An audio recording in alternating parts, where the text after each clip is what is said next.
Hi guys, this is Grandma Tara from the Amazon in Peru, and it's the 21st of December, so it's actually the solstice day, which is a special day, but I'm not doing any very special ceremonies apart from having a little chat here.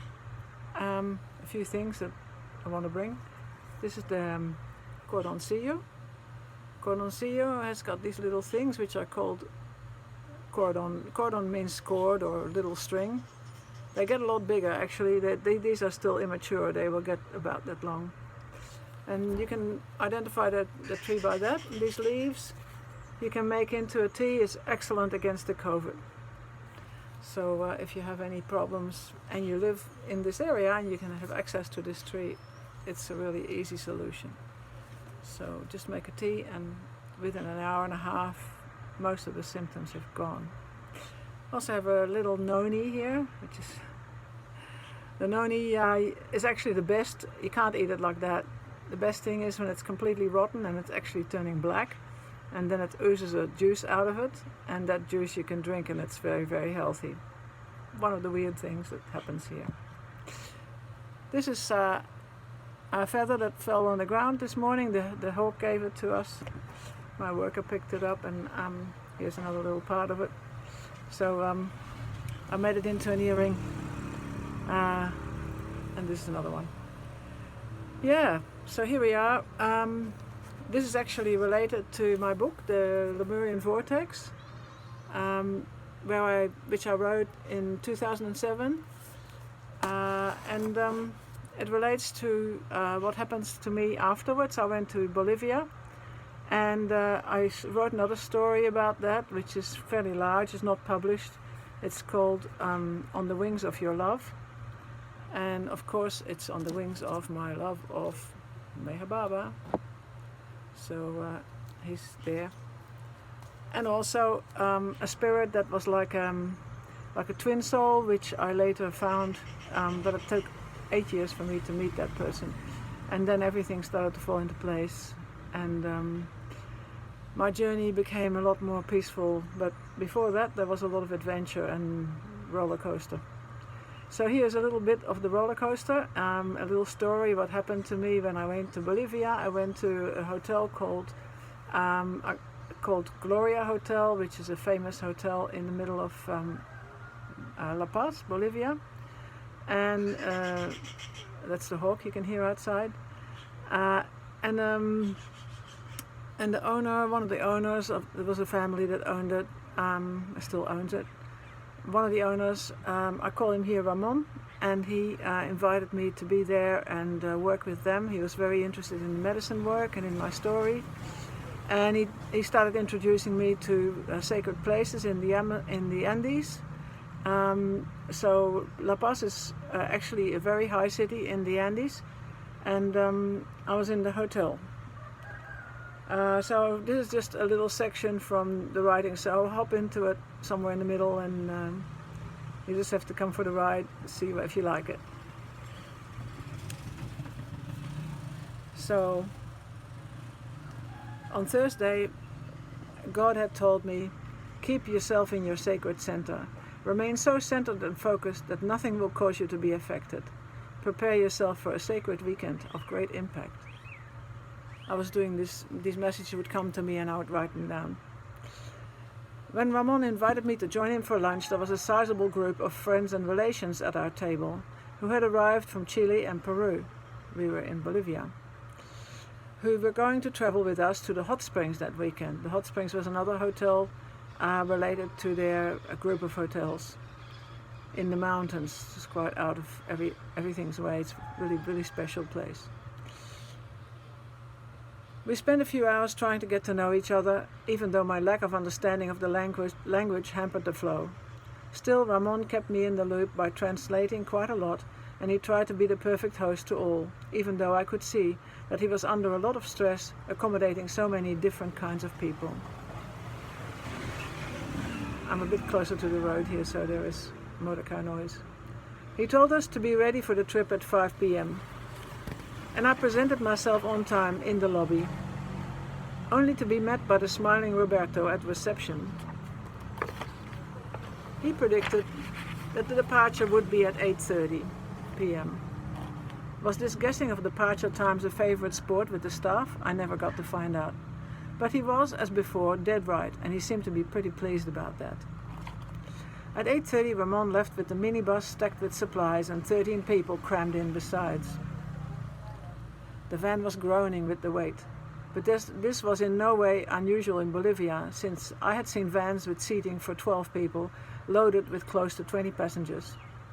However, we had a difficult trip ahead of us with a long stretch of gravel road in a kind of desert wilderness of cold and arid mountains. As the minibus climbed up to El Alto, which is very high, on the highway, the city of La Paz lay twinkling like a carpet of stars in the valley to our left. Above that, a full moon was rising in a slightly cloudy sky. Illimani, the large snow-covered mountain that dominates the skyline of La Paz, could just be made out in the distant haze. Inside the van was less romantic atmosphere. The woman who sat next to me was making jokes at my expense to the others, and it must have been funny because there was a lot of laughter, but the sweetness that we had enjoyed with the other women on the previous trip was lacking. I invited her to learn English in 3 weeks and see how she would go. She calmed down and became more considerate of me. When we came to a police checkpoint, somebody suggested that I may be contraband, and again there was laughing. I decided to roll with the punches. The van turned off the highway and onto the gravel road. By the light of the full moon, it was easier to see the environment. On my last trip, there had been a new moon. Barren slopes, with the occasional cactus and stony outcrop, covered in sparse, long dry grass past us on both sides. Sometimes there was a small mud house in the distance, with the light of a kerosene flame shining out of a small window opening. We were just passing some interesting rock formations when the first tire gave away. Ramon pulled the van up on the side of the gravel stretch and ordered us out of the van so that the tire could be changed. Knowing that he had enough helpers, I made the most of the moment by going for a little walk. A swift running creek accompanied the road in a contorted rocky road bed. The water was clear and icy and ran back into the direction of La Paz. I was just about to tell Ramon that I had felt a power spot close to the rocks when he ordered everyone back in the van. He had wasted enough time. We got on without more ado, but as we did so, another tire gave way.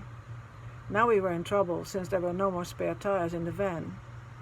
The place had no reception for any mobile phones that were with us, and walking in either direction would be at least 4 hours before there was anyone who could help us. The road was deserted, and it was getting cold, as we sat in the van discussing the situation. There were no spare blankets, just hotel supplies like rice and eggs and bread buns. There weren't even any torches. Not that we needed them. The moon was now almost directly overhead, and it looked very inviting outside, even with the cold. "The others will come out to look for us when we don't arrive," Ramon said as he started munching on his bag of coca leaves. "Well, they know you may leave late, so they won't come looking for you for a while. And in the meantime, we are sitting here getting cold. I vote for walking to the hot spring resort to ask for help," I said. Most of the people did not want to be part of such an adventure, but I was determined. This was too good an opportunity to miss. That moonlit mountain road was beckoning me. "And a 4-hour walk will be just fine. I can do that without trouble," I said, and got out of the van. Now Ramon's lady friend Hilda joined me, and hand in hand we set out on the road. Suddenly somebody called out, "Wait for us!" We turned around and 3 youngsters came running to join us. They were Ramon's 2 daughters, of 18 and 21 years old, and a student worker from Peru, called Edwin, 23 years. So now we had a little band of 5 intrepid adventurers who were going to walk to the resort. We set out with a good pace, cheering each other on, and in general having a great time. The atmosphere had improved no end. We had walked about 20 minutes when headlights came lurching around the corner behind us. A large truck was coming our way. It stopped, and the driver invited us to get on. I looked up the side of the truck with respect. From where I stood, it seemed to be 5 meters high, and we had to scale up that side to get on the top. Edwin wasted no time, but found his way to the top very quickly. Suddenly faces peered out from over the wooden boards above. Native farmers now stuck out their hands and urged us to climb up.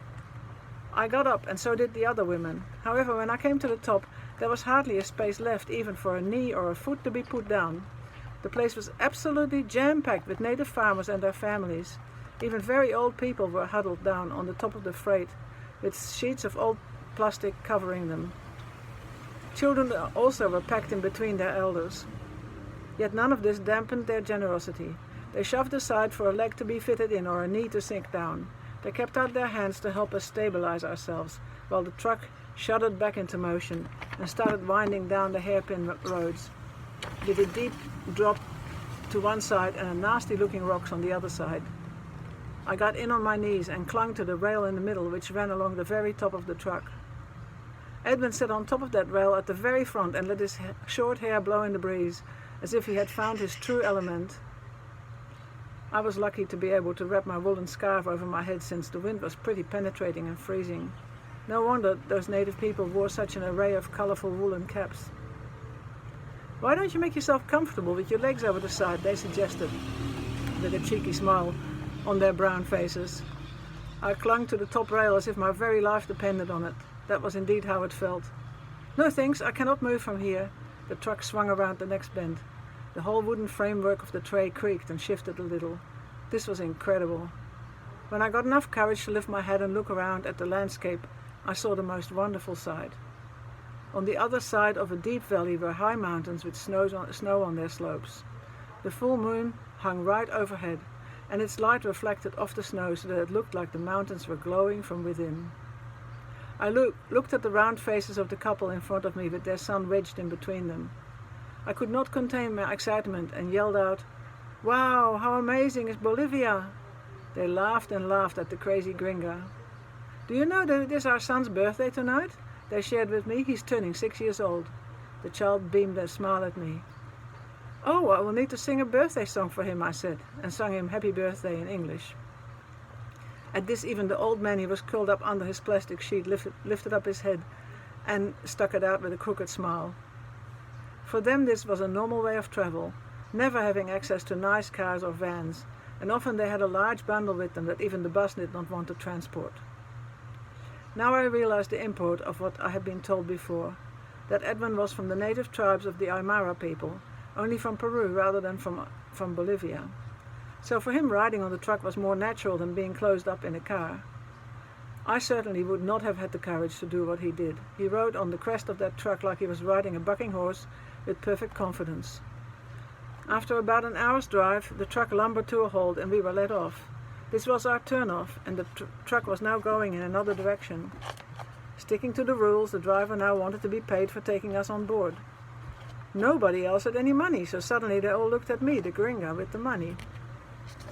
I only had 100 Bolivianos on me, and the driver was asking 3 Bolivianos per person, so that added to 15. After a bit of rummaging in the truck cabin, the change was produced and all was well. We started walking down to the springs on another winding, precipitous gravel road. One of the girls had hung her legs over the edge of the truck and now suffered from vertigo and nausea.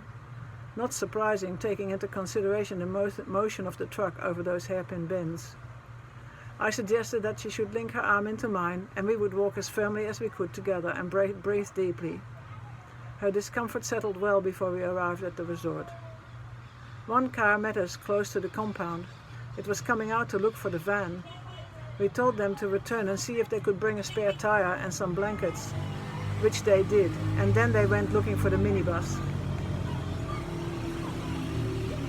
Just waiting for the motor.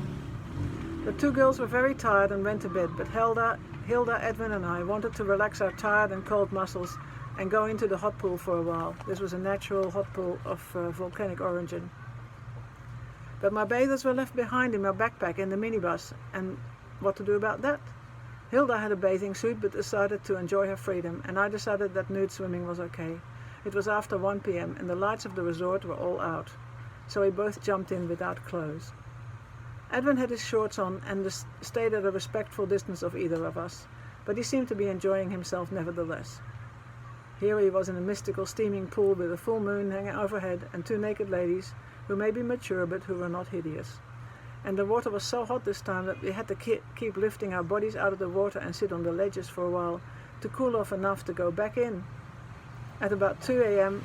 Hilda went to Ramon's quarters and Edmund and I found our single beds in the common room with 8 single beds. I slept for a few hours. At 5 a.m. I could hear Ramon coming into the compound with the minibus. I pulled some clothes on and went to meet them. Ramon stood there with a ball of coca leaves in his cheek and a can of beer in his hand.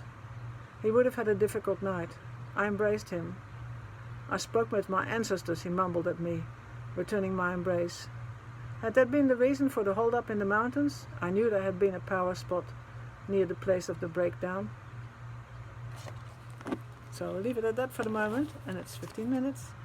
And God bless, and if you enjoyed this story, please leave a like and subscribe, and I hope to give you some more stories. Alright, God bless, have a great Christmas. Okay, bye-bye.